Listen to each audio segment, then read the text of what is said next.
The Adventure of the Cardboard Box by Arthur Conan Doyle, read by Martin Prichard. In choosing a few typical cases, which illustrate the remarkable mental qualities of my friend, Sherlock Holmes, I have endeavored, as far as possible, to select those which presented the minimum of sensationalism, while offering a fair field for his. It is, however, unfortunately impossible entirely to separate the sensational from the criminal, and a chronicler is left in the dilemma that he must either sacrifice details which are essential to his statement and so give a false impression of the problem, or he must use matter which chance, and not choice, has provided him with. With this short preface, I shall turn to my notes of what proved to be a strange, though a peculiarly terrible, chain of events. It was a blazing hot day in August. Baker Street was like an oven, and the glare of the sunlight upon the yellow brickwork of the house across the road was painful to the eye.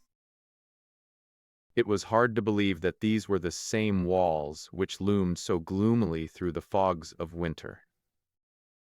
Our blinds were half drawn, and Holmes lay curled upon the sofa, reading and rereading a letter which he had received by the morning post. For myself, my term of service in India had trained me to stand better than cold, and a thermometer at 90 was no hardship.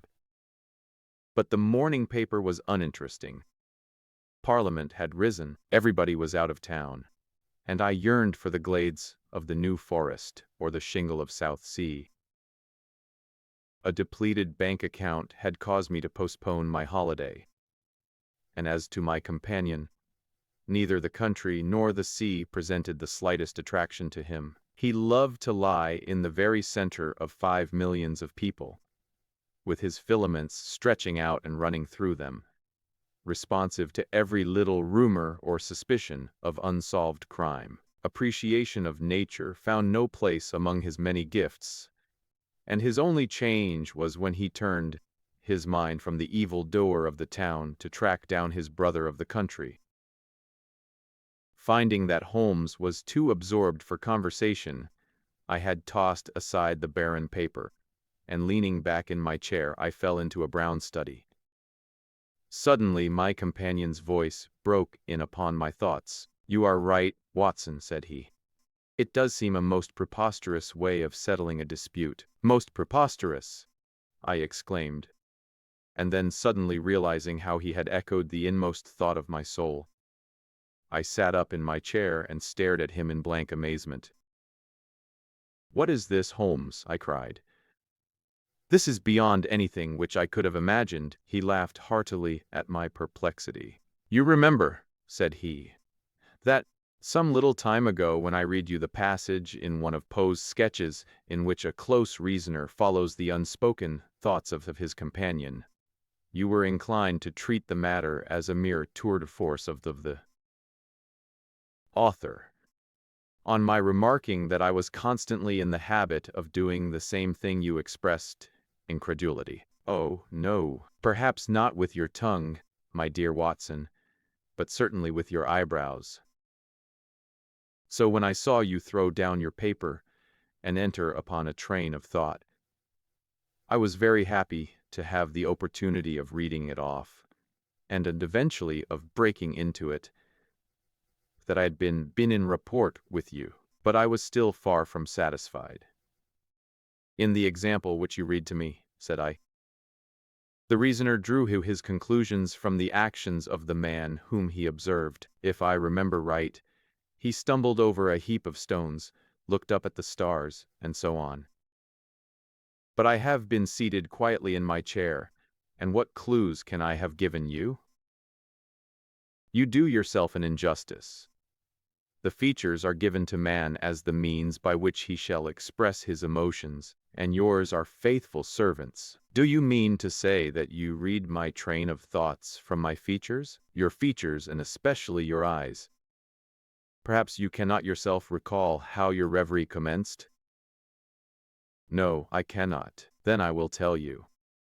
After throwing down your paper, which was the action which drew my attention to you.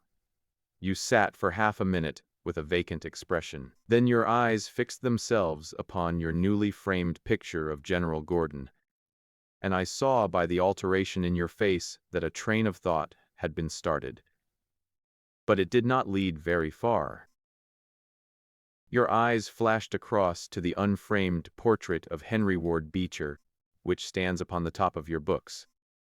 Then you glanced up at the wall, and of course your meaning was obvious. You were thinking, if the portrait were framed, it would just cover that bare space and correspond with Gordon's picture over there.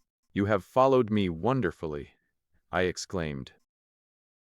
So far I could hardly have gone astray.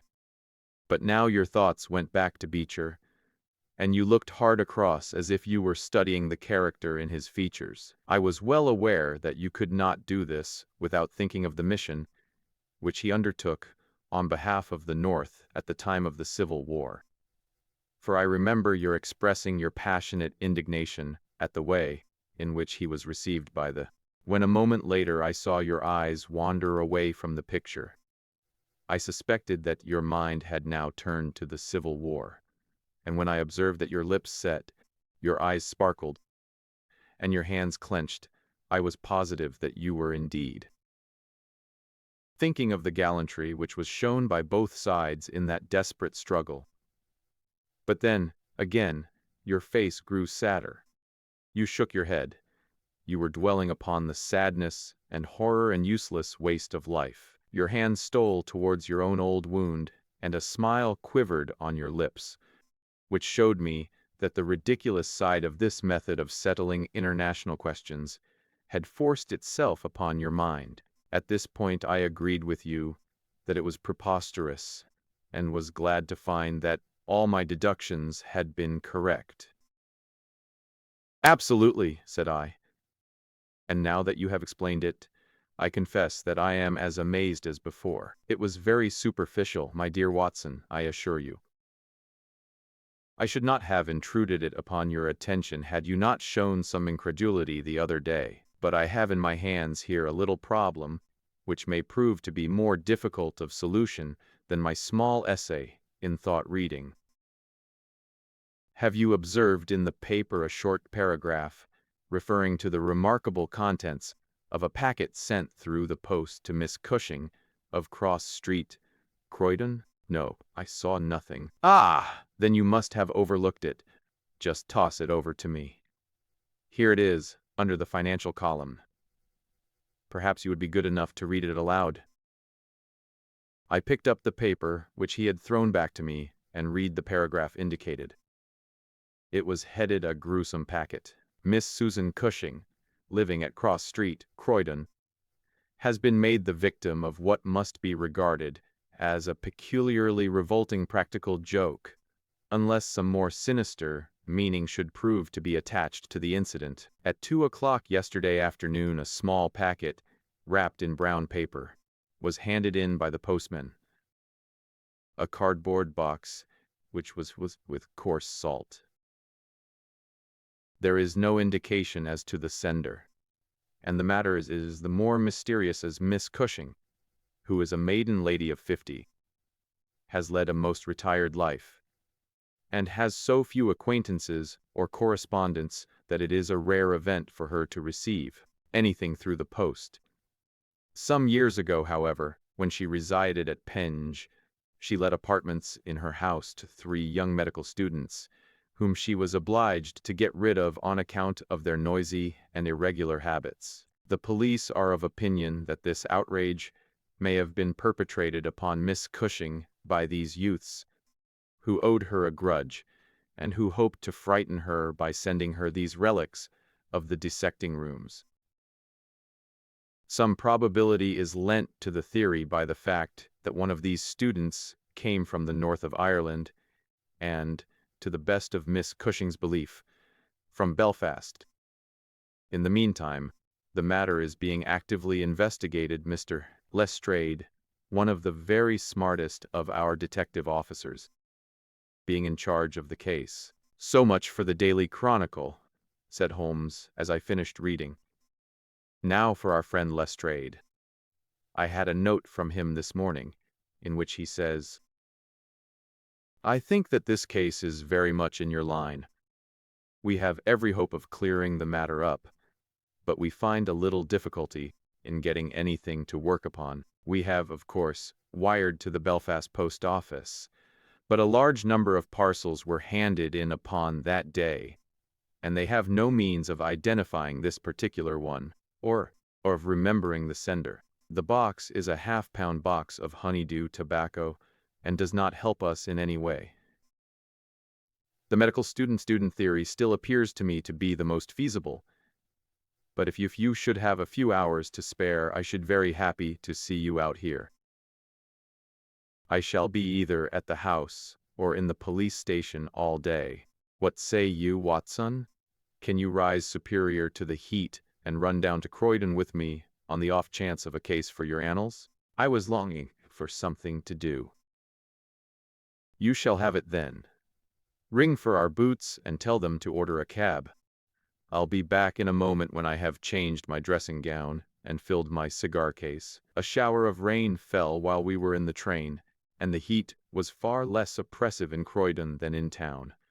Holmes had sent on a wire, so that Lestrade, as wiry as dapper, and as ferret-like as ever, was waiting for us at the station. A walk of 5 minutes took us to Cross Street, where Miss Cushing resided.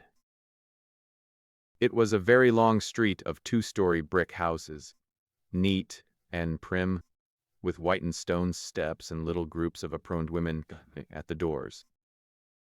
Halfway down, Lestrade stopped and tapped at a door, which was opened by a small servant girl. Miss Cushing was sitting in the front room, into which we were ushered. She was a placid-faced woman, gentle eyes, and grizzled hair curving down over her temples on each side. A worked antimacassar lay upon her lap, and a basket of colored silks stood upon a stool beside her. They are in the outhouse, those dreadful things, said she as Lestrade entered. I wish that you would take them away altogether. So I shall, Miss Cushing.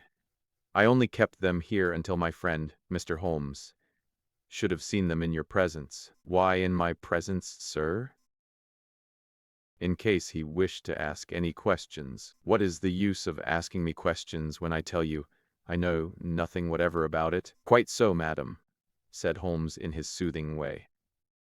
I have no doubt that you have been annoyed more than enough already over this business. Indeed I have, sir. I am a quiet woman and live a retired life. It is something new for me to see my name in the papers and to find the police in my house. I won't have those things in here, Mr. Lestrade. If you wish to see them, you must go to the outhouse. It was a small shed in the narrow garden, which ran behind the house. Lestrade went in and brought out a yellow cardboard box, with a piece of brown paper and some string. There was a bench at the end of the path, and we all sat down while Holmes examined, one by one, the articles which Lestrade had handed to him. The string is exceedingly interesting, he remarked, holding it up to the light and sniffing at it. What do you make of this string, Lestrade? It has been tarred. Precisely, it is a piece of tarred twine. You have also, no doubt, remarked that Miss Cushing has cut the cord with a scissors, as can be seen by the double fray on each side. This is of importance. I cannot see the importance, said Lestrade. The importance lies in the fact that the knot is left intact, and that this knot is of a peculiar character. It is very neatly tied. I had already made a note to that effect, said Lestrade complacently. So much for the string, then, said Holmes, smiling. Now for the box wrapper. Brown paper, with a distinct smell of coffee. What, did you not observe it? I think there can be no doubt of it. Address printed in rather straggling characters, Miss S. Cushing, Cross Street, Croydon. Done with a broad pointed pen, probably a J, and with very inferior ink. The word Croydon has been originally spelled with an I, which been changed to E. The parcel was directed, then by a man, The printing is distinctly masculine, of limited education and unacquainted with the town of Croydon. So far, so good. The box is a yellow half-pound honeydew box, with nothing distinctive save 2 thumb marks at the left bottom corner. It is filled with rough salt of the quality used for preserving hides and other of the coarser commercial purposes, and embedded in it are these singular enclosures. He took out the 2 ears as he spoke, and laying a board across his knee, he examined them minutely, while Lestrade and I, bending forward on each side of him, glanced alternately at these dreadful relics and at the thoughtful, eager face of our companion. Finally he returned them to the box once more, sat for a while in deep meditation. "You have observed, of course," said he at last, "that the ears are not a pair." "Yes, I have noticed that. But if this were the practical joke of some students from the dissecting rooms, it would be as easy for them to send 2 odd ears as a pair." "Precisely. But this is not a practical joke. You are sure of it?" "The presumption is strongly against it. Bodies in the dissecting rooms are injected with preservative fluid. These ears bear no signs of this. They are fresh, too. They have been cut off a blunt instrument, which would hardly happen if a student had done it. Again, carbolic or rectifierates would be the preservatives which would suggest themselves to the medical mind, certainly not rough salt. I repeat that there is no practical joke here, but that we are investigating a serious crime." A vague thrill ran through me as I listened to my companion's words and saw the stern gravity which had hardened his features. This brutal preliminary seemed to shadow forth some strange and inexplicable horror in the background. Lestrade, however, shook his head like a man who is only half convinced. "There are objections to the joke theory, no doubt. But there are much stronger reasons against the other. We know that this woman has led a most quiet and respectable life at Penge and here for the last 20 years. She has hardly been away from her home for a day during that time. Why on earth, then, should any criminal send her the proofs of his guilt, especially as, unless she is a most consummate actress, she understands quite as little of the matter as we do?" "That is the problem which we have to solve," Holmes answered. "And for my part I shall set about it by presuming that my reasoning is correct, and that a double murder has been committed. One of these ears is a woman's, small, finely formed, and pierced for an earring. The other is a man's, discolored, and also pierced for an earring. These 2 people are presumably dead, or we should have heard their story before now. Today is Friday. The packet was posted on Thursday morning. The tragedy, then, occurred on Wednesday or Tuesday or earlier. If 2 people were murdered, who but their murderer would have sent this sign of his work to Miss Cushing? We may take it that the sender of the packet is the man whom we want. But he must have some strong reason for sending Miss Cushing this packet. What reason, then? It must have been to tell her that the deed was done, or to pain her, perhaps. But in that case she knows who it is. Does she know? If she knew, why should she call the police in? She might have buried the ears, and no one would have been the wiser. That is what she would have done if she had wished to shield the criminal. But if she does not wish to shield him, she would give his name. There is a tangle here, which needs straightening out." He had been talking in a high, quick voice, staring blankly up over the garden fence, but now he sprang briskly to his feet and walked towards the house. "I have a few questions to ask Miss Cushing," said he. "In that case I may leave you here," said Lestrade, "for I have another small business on hand. I think that I have nothing further to learn from Miss Cushing. You will find me at the police station." "We shall look in on our way to the train," answered Holmes. A moment later he and I were back in the front room. where the impassive lady was still quietly working away at her antimacassar.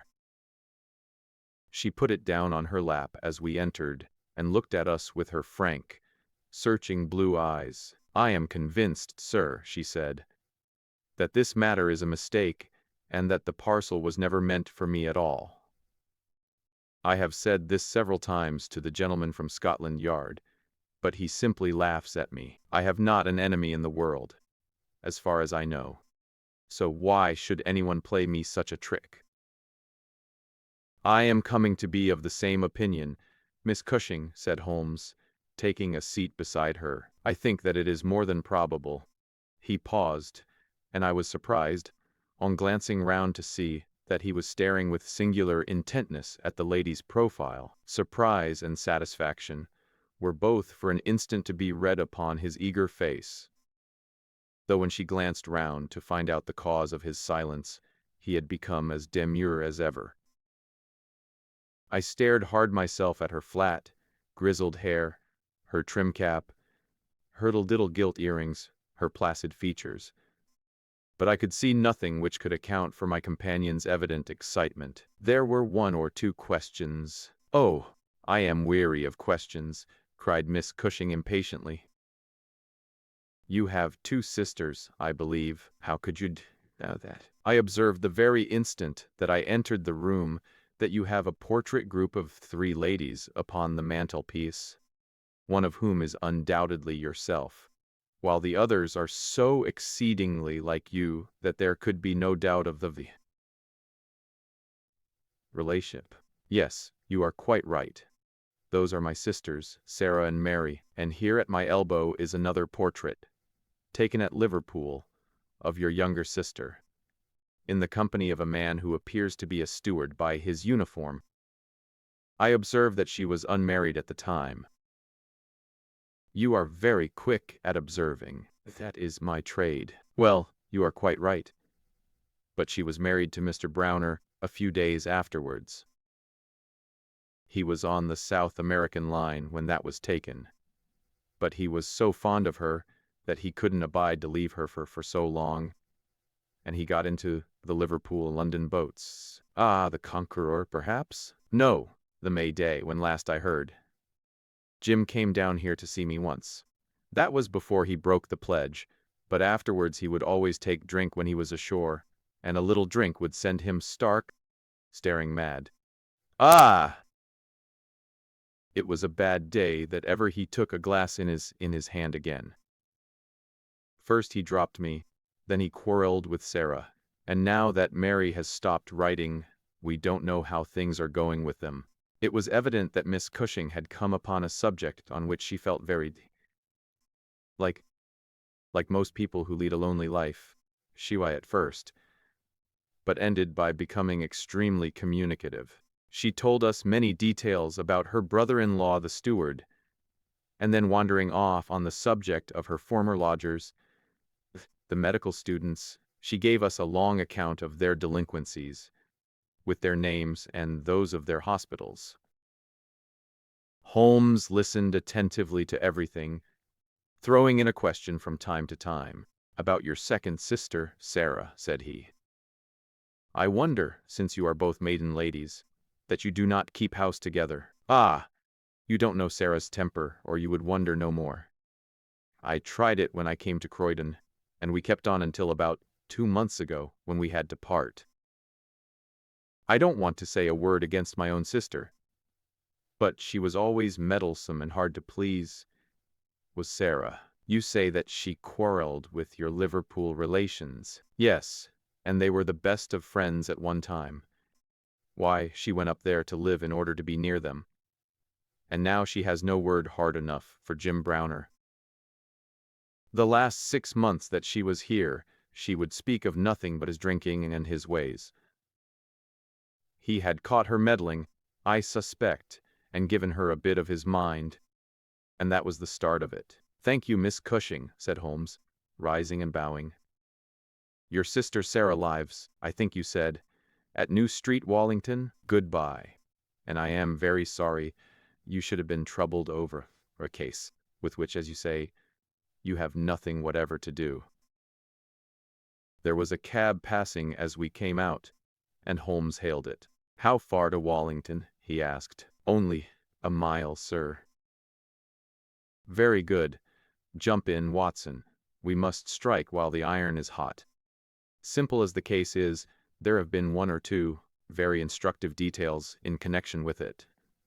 "Just pull up at a telegraph office as you pass, cabby." Holmes sent off a short wire, and for the rest of the drive lay back in the cab, with his hat tilted over his nose to keep the sun from his face. Our driver pulled up at a house, which was not unlike the one which we had just quitted. My companion ordered him to wait, and had his hand upon the knocker, when the door opened and a grave young gentleman in black, with a very shiny hat, appeared on the step.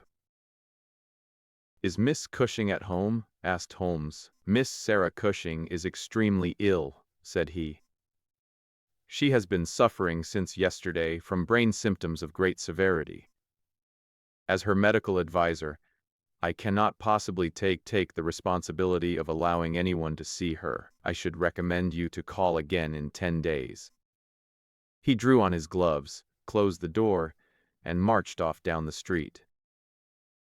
"Well, if we can't," said Holmes cheerfully. "Perhaps she could not or would not have told you much." I did not wish her to tell me anything. I only wanted to look at her. However, I think that I have got all that I want. "Drive us to some decent hotel, cabby, where we may have some lunch, and afterwards we shall drop down upon friend Lestrade at the police station." We had a pleasant little meal together, during which Holmes would talk about nothing but violins, narrating with great exultation how he had purchased his own Stradivarius, which was worth at least 500 guineas, at a Jew broker's in Tottenham Court Road for 55 shillings. This led him to Paganini, and we sat for an hour over a bottle of claret, while he told me anecdote after anecdote of that extraordinary man. The afternoon was far advanced, and the hot glare had softened into a mellow glow before we found ourselves at the police station. Lestrade was waiting for us at the door. "A telegram for you, Mr. Holmes," said he. "Ha! It is the answer." He tore it open, glanced his eyes over it, and crumpled it into his pocket. "That's all right," said he. "Have you found out anything?" "I have found out everything." "What?" Lestrade stared at him in amazement. "You are joking." "I was never more serious in my life. A shocking crime has been committed, and I think I have now laid bare every detail of it, and the criminal." Holmes scribbled a few words upon the back of one of his visiting cards, threw it over to Lestrade. "That is the name," he said. "You cannot effect an arrest until tomorrow night at the earliest. I should prefer that you do not mention my name at all in connection with the case, as I choose to be only associated with those crimes which present some difficulty in their solution. Come on, Watson." We strode off together to the station, leaving Lestrade still staring with a delighted face at the card which Holmes had thrown him. "The case," said Sherlock Holmes as we chatted over our cigars that night in our rooms at Baker Street, "is one where, as in the investigations which you have chronicled under the names of A Study in Scarlet and of The Sign of 4, we have been compelled to reason backward from effects to causes. I have written to Lestrade asking him to supply us with the details which are now wanting, and which he will only get after he has secured his man, that he may be safely trusted to do. For although he is absolutely devoid of reason, he is as tenacious as a bulldog when he once understands what he has to do, and indeed, it is just this tenacity which has brought him to the top at Scotland Yard."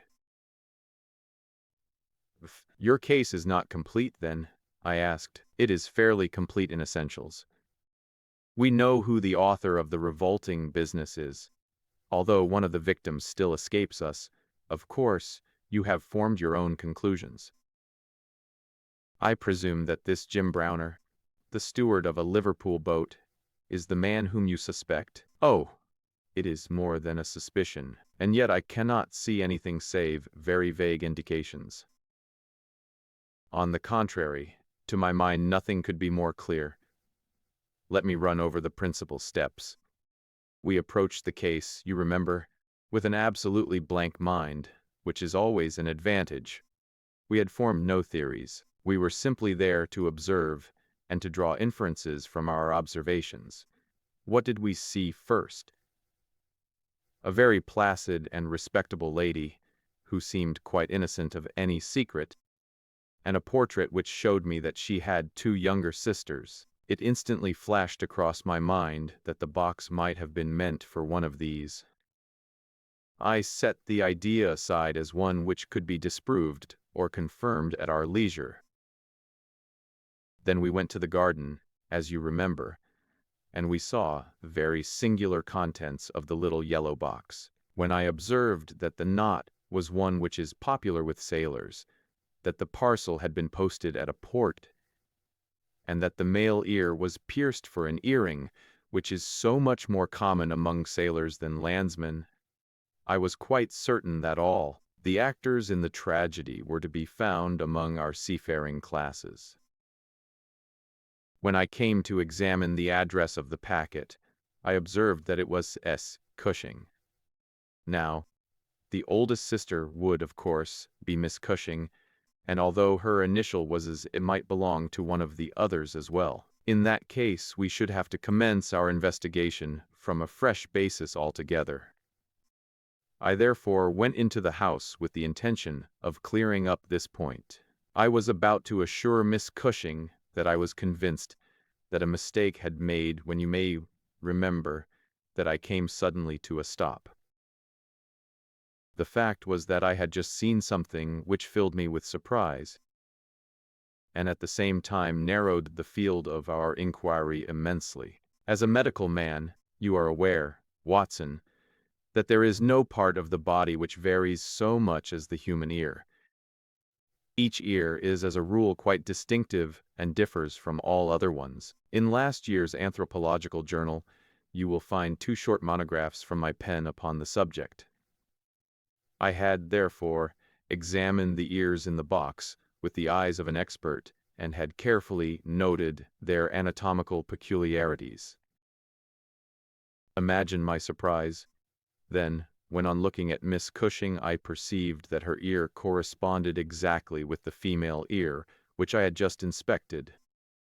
The matter was entirely beyond coincidence. There was the same shortening of the pinna, the same broad curve of the upper lobe, the same convolution of the inner cartilage.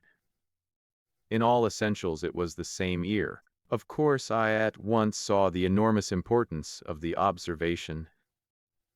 It was evident that the victim was a blood relation, and probably a very close one.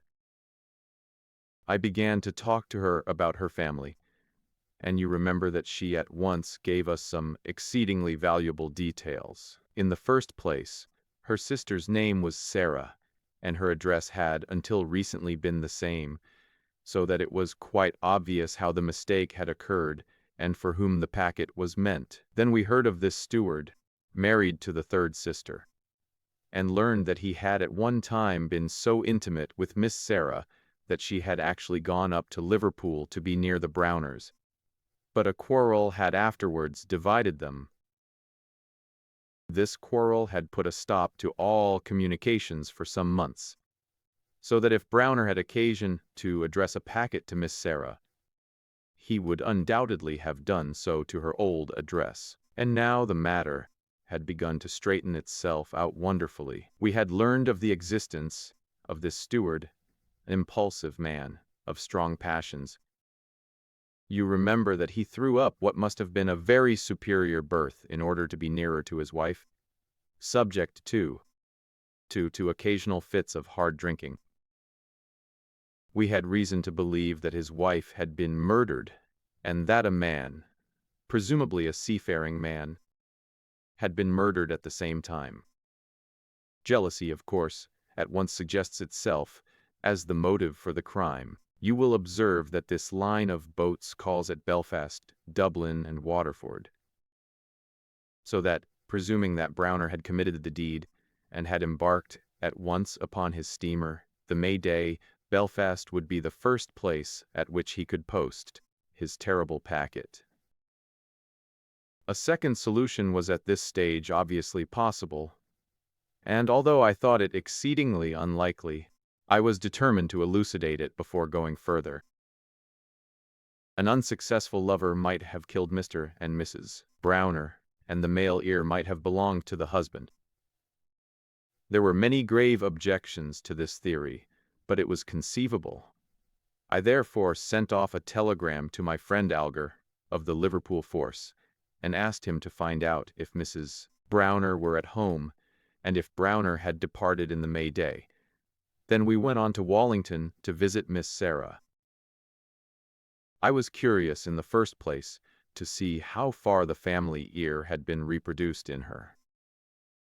Then, of course, she might give us very important information, but I was not sanguine that she would. She must have heard of the business the day before, since all Croydon was ringing with it, and she alone could have understood for whom the packet was meant. If she had been willing to help justice, she would probably have communicated with the police already.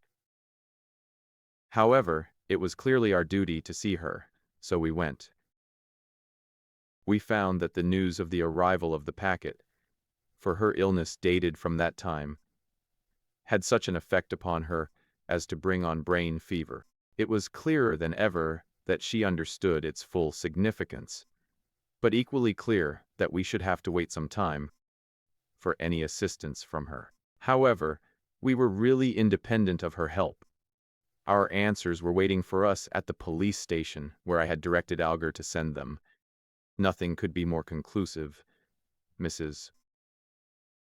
Browner's house had been closed for more than 3 days, and the neighbors were of opinion that she had gone south to see her relatives.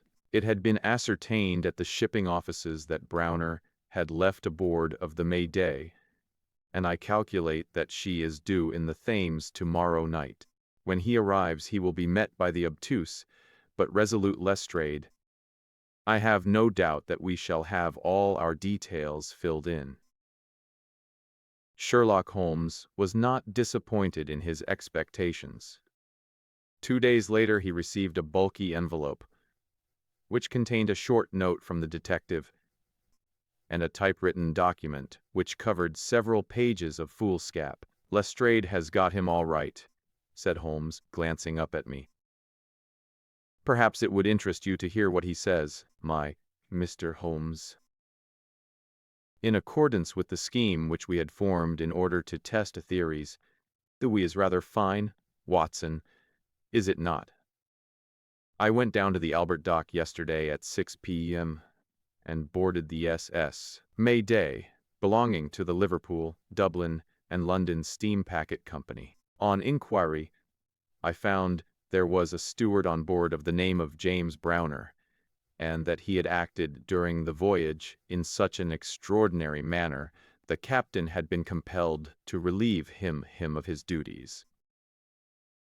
On descending to his berth, I found him seated upon a chest with his head sunk upon his hands, rocking himself to and fro. He is a big, powerful chap, clean-shaven and very swarthy, something like Aldridge, who helped us in the bogus laundry affair. He jumped up when he heard my business, and I had my whistle to my lips to call a couple of river police, who were round the corner, but he seemed to have no heart in him, and he held out his hands quietly enough for the darbies. We brought him along to the cells, and his box as well, for we thought there might be something incriminating. But bar a big sharp knife such as most sailors, we got nothing for our trouble. However, we find that we shall want no more evidence, for on being brought before the inspector at the station he asked leave to make a statement, which was, of course, taken down just as he made it by our shorthand man. We had 3 copies typewritten, one of which I enclose. The affair proves, as I always thought it would, to be an extremely simple one, but I am obliged to you for assisting me in my investigation. With kind regards, yours very truly, G. Lestrade. The investigation really was a very simple one, remarked Holmes, but I don't think it struck him in that light when he first called us in. However, let us see what Jim Browner has to say for himself. This is his statement as made before Inspector Montgomery at the Shadwell police station, and it has the advantage of being verbatim. Have I anything to say? Yes, I have a deal to say. I have to make a clean breast of it all. You can hang me or you can leave me alone. I don't care a plug which you do. I tell you I've not shut an eye in sleep since I did it, and I don't believe I ever will again until I get past all waking. Sometimes it's his face, but most generally it's hers. I'm never without one or the other before me.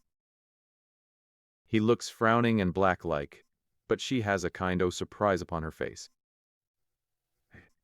Aye, the white lamb, she might well be surprised when she read Dace, that had seldom looked anything but love upon her before. But it was Sarah's fault, and may the curse of a broken man put a blight on her and set the blood rotting in her veins. It's not that I want to clear myself. I know that I went back to drink, like the beast that I was, but she would have forgiven me. She would have stuck as close to me as a rope to a block, if that woman had never darkened our door. For Sarah Cushing loved me. That's the root of the business. She loved me until all her love turned to poisonous hate, when she knew that I thought more of my wife's footmark in the mud than I did of her whole body and soul. There were 3 sisters altogether. The old one was just a good woman, the second was a devil, and the third was an angel. Sarah was 33, and Mary was 29 when I married. We were just as happy as the day was long when we set up house together. And in all Liverpool there was no better woman than my Mary. And then we asked Sarah up for a week, and the week grew into a month, and one thing led to another, until she was just one of ourselves. I was blue ribbon at that time, and we were putting a little money by, and all was as bright as a new dollar. My God, whoever would have thought that it could have come to this? Whoever would have dreamed it? I used to be home for the weekends very often, and sometimes if the ship were held back for cargo, I would have a whole week at a time. And in this way I saw a deal of my sister-in-law, Sarah. She was a fine tall woman, black and fierce, with a proud way of carrying her head, and a glint from her eye like a spark from a flint. But when little Mary was there I had never a thought of her, and that I swear as I hope for God's mercy. It had seemed to me sometimes that she liked to be alone with me, coax me out for a walk with her, but I had never thought anything of that. But one evening my eyes were opened. I had come up from the ship and found my wife out, but Sarah at home. "Where's Mary?" I asked. "Oh, she has gone to pay some accounts." I was impatient and paced up and down the room. "Can't you be happy for 5 minutes without Mary, Jim?" says she. "It's a bad compliment to me that you can't be contented with my society for so short a time." "That's all right, my lass," said I, putting out my hand towards her in a kindly way. But she had it in both hers in an instant, and they burned as if they were in a fever. I looked into her eyes and I read it all there. There was no need for her to speak, nor for me either. I frowned and drew my hand away. Then she stood by my side in silence for a bit, and then put up her hand and patted me on the shoulder. "Steady, old Dim," said she, and with a kind o' mocking laugh, she ran out of the room. Well, from that time Sarah hated me with her whole heart and soul, and she is a woman who can hate too. I was a fool to let her go on biting with us. A besotted fool. But I never said a word to Mary, for I knew it would grieve her. Things went on much as before, but after a time I began to find that there was a bit of a change in Mary herself. She had always been so trusting and so innocent, but now she became queer and suspicious, wanting to know where I had been and what I had been doing, and whom my letters were from, and what I had in my pockets, and 1,000 such follies. day by day, she grew queerer and more irritable, and we had ceaseless rows about nothing. I was fairly puzzled by it all. Sarah avoided me now, but she and Mary were just inseparable. I can see now how she was plotting and scheming and poisoning my wife's mind against me. But I was such a blind beetle that I could not understand it at the time. Then I broke my blue ribbon and began to drink again, but I think I should not have done it if Mary had been the same as ever. She had some reason to be disgusted with me now, and the gayness began to be wider and wider. And then this Alec Fairbairn chipped in, and things became 1,000 times blacker. It was to see Sarah that he came to my house first, but soon it was to see us, for he was a man with winning ways, and he made friends wherever he went. He was a dashing, swaggering chap, smart and curled, who had seen half the world and could talk of what he had seen. He was good company, I won't deny it, and he had wonderful polite ways with him, for a sailor man, so that I think there must have been a time when he knew more of the poop than the forecastle. For a month he was in and out of my house, and never once did it cross my mind that harm might come of his soft, tricky ways. And then at last something made me suspect, and from that day my peace was gone forever. It was only a little thing, too. I had come into the parlor unexpected, and as I walked in at the door I saw a light of welcome on my wife's face. But as she saw who it was, it faded again, and she turned away with a look of disappointment. That was enough for me. There was no one but Alec Fairbairn whose step she could have mistaken for mine. If I could have seen him, then I should have killed him, for I have always been like a madman when my temper gets loose. Mary saw the devil's light in my eyes, and she ran forward with her hands on my sleeve. "Don't, Jim, don't," says she. "Where's Sarah?" I asked. "In the kitchen," says she. "Sarah," says I as I went in, "this man Fairbairn is never to darken my door again." "Why not?" "Because I order it." "Oh," says she, "if my friends are not good enough for this house, then I am not good enough for it either." "You can do what you like," says I. "But if Fairbairn shows his face here again, I'll send you one of his ears for a keepsake." She was frightened by my face, I think, for she never answered a word, and the same evening she left my house. Well, I don't know now whether it was pure devilry on the part of this woman, or whether she thought that she could turn me against my wife by encouraging her to misbehave. Anyway, she took a house just 2 streets off and let lodgings to sailors. Fairbairn used to stay there, and Mary would go round to have tea with her sister and him. How often she went I don't know, but I followed her one day, and as I broke in at the door Fairbairn got away over the back garden wall, like the cowardly skunk that he was. I swore to my wife that I would kill her if I found her in his company again, and I led her back with me, sobbing and trembling, and as white as a piece of paper. There was no trace of love between us any longer. I could see that she hated me and feared me, and when the thought of it drove me to drink, then she despised me as well.